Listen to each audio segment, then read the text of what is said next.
তেমন কিছু না, অনেকদিন পরে তুমি আমার উপর নরম হয়েছো, এই জন্য ভালো লাগছে। দর্শকদের সবচেয়ে বড় ইচ্ছা ছিল অনিক ও মেঘলা যেন জানতে পারে তাদের সন্তান আসলে বেঁচে আছে। শুধু তাই নয়, সেই সন্তানকে ফিরে পেয়ে তারা যেন আবার নতুন করে সুখের সংসার শুরু করতে পারে। অবশেষে মনে হচ্ছে সেই প্রতীক্ষার অবসান ঘটতে চলেছে। বহুদিনে লুকিয়ে থাকা সত্য এবার সবার সামনে প্রকাশ পেতে যাচ্ছে। বৃষ্টির অপারেশন হওয়ার আগেই সে আর কোনো কিছু গোপন না রেখে আসল সত্যিটা ফাঁস করে দেয়।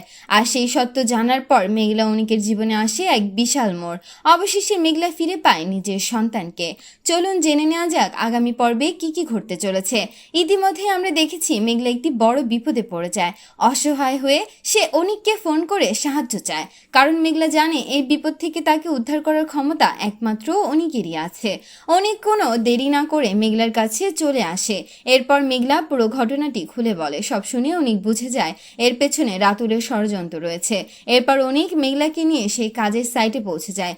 সেখানে অনিককে দেখে ম্যানেজার ভয়ে কাঁপতে শুরু করে। শেষ পর্যন্ত সে স্বীকার করে বলে, মেঘলা, আমাদের সন্তান বেঁচে আছে। বৃষ্টি এইমাত্র আমাকে ফোন করে সব জানিয়েছে।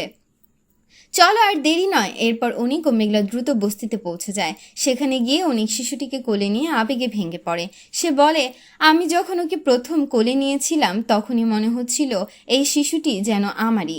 কেন জানি ওকে খুব আপন মনে হচ্ছিল। এরপর বৃষ্টি আর কোনো কিছু লুকিয়ে না রেখে পুরো সত্যটা অনিক ও মেঘলার সামনে খুলে বলে। সব সত্য জানার পর মেঘলা বিস্ময়ে হতবাক হয়ে যায়। নিজের সন্তানকে বুকের মাঝে জড়িয়ে ধরে আদর করতে থাকে। দীর্ঘদিনের কান্না, কষ্ট আর অপেক্ষার অবসান ঘটিয়ে অবশেষে মা ফিরে পায় তার হারিয়ে যাওয়া সন্তান। সব মিলিয়ে গরিব ঘরের রাজপুত্র নাটকের আগামী পর্বটি হতে যাচ্ছে আবেগ, রহস্য এবং চমকে ভরপুর একটি বিশেষ পর্ব, যা কোনো দর্শকই মিস করতে চাইবেন না।